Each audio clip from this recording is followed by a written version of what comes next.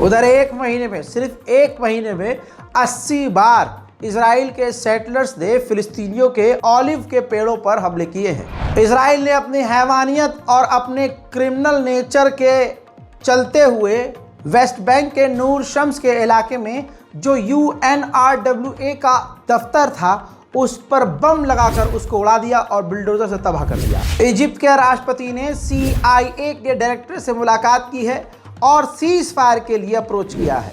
उधर इजराइल ने एक नई फौज बटालियन बनाई है जिसका काम है जॉर्डन और इजराइल के बॉर्डर पर नजर रखना, यानी जॉर्डन पर इजराइल को यकीन नहीं। गाजा के अंदर इन 390 दिनों के अंदर 300 दुकानों को इजराइल ने तबाह कर दिया है और 53,163 लोग अभी भी गायब हैं या मारे गए हैं। अमेरिका ने कई सारे यहूदी सेटलर्स के ऊपर फिलिस्तीनियों पर हमले को लेकर पाबंदी लगाई है। तो उन सेटलर्स को उम्मीद है कि अगर डोनाल्ड ट्रंप जीत गया तो अमेरिका की बाइडेन सरकार ने जो हम पर पाबंदी लगाई है वो पाबंदी हटा दी जाएगी। मेरे दोस्तों, ये तेल अवीव में पोस्टर लगे हैं, ध्यान से देख लीजिए। इजराइल की राजधानी तेल अवीव में पोस्टर्स की इजराइल वोट करेगा ट्रंप को। जी हाँ, जो इजराइल के लोग और इजराइल हैं वो पूरी तरह से डोनाल्ड ट्रंप के साथ हैं। ये हाल है, ताज़ा तरीन हाल मैंने आपको बताया है। मेरी कोशिश ये होती है कि एक ही वीडियो के अंदर आपको ज़्यादा से ज़्यादा, यहाँ तक कि मैं अगर शूट भी कर रहा होता हूँ उसी वक्त कोई बड़ी खबर मिलती है तो मैं अगले वीडियो के लिए इंतज़ार नहीं करता हूँ कि ये मैं अगली वीडियो में बता दूँगा ताकि हमारे वीडियो की क्वांटिटी बढ़ जाए। नहीं, 16-16, 17-17 मिनट तक के लगातार जो आपको मैं अपडेट देता हूँ उसमें प्योर खबरें होती हैं और बैक टू बैक तमाम खबरें जितनी आती रहती हैं मैं आपको बताता रहता हूँ। इसलिए ख़बर की हमारी वीडियोस की ड्यूरेशन से मत घबराया करिए। हम कभी दूसरों, मतलब बहुत सारे ऐसे यूट्यूब चैनल हैं जो हमारे ही सोर्सेस का इस्तेमाल करते हैं, जो प्रूफ हम निकालते हैं उन्हीं प्रूफ को कॉपी करके आपके सामने जितनी देर, मतलब अगर ये 16 मिनट का वीडियो है तो वो इस 16 मिनट को 2 टुकड़ों में डालते हैं। 8 मिनट का एक वीडियो बनाएंगे, फिर 8 मिनट का एक वीडियो बनाएंगे और आपको लगा अरे यार ये चैनल तो बड़ा तगड़ा अपडेट दे रहा है, बार बार अपडेट दे रहा है। समझिए मेरी जान, समझिए। आज से 4 साल पहले भी मैं 3-3 मिनट का वीडियो बनाता था। 2 खबर ली, 3 मिनट ख़त्म, 2 खबर ली, फिर 3 मिनट में खबर ख़त्म, फिर 3 मिनट की वीडियो बनाई, उस 3 मिनट में मैंने 3 खबर बताई। तो उस वक्त भी आपको लगता था यार ये रज़ाग्राफ़ी बड़ी जल्दी जल्दी अपडेट दे रहा है। फिर जब मैंने सोचा कि नहीं, अब सिर्फ खबर पहले नहीं, खबर ज़्यादा भी देनी चाहिए कि एक बंदा एक बार क्लिक करे तो 15-16 मिनट में उसको तमाम जानकारी मिल जाए। तो उस रूल को हम फॉलो कर रहे हैं और उम्मीद करता हूं कि आपको हमारा ये तरीका काम का पसंद आएगा, क्योंकि इससे आपका समय बचेगा। इस रिपोर्ट को शेयर कीजिए, हमारे चैनल रज़ाग्राफ़ी अनस्क्रिप्टेड को सब्सक्राइब कीजिए। मैं हूं रज़ा और आप देख रहे थे रज़ाग्राफ़ी अनस्क्रिप्टेड। जय हिंद।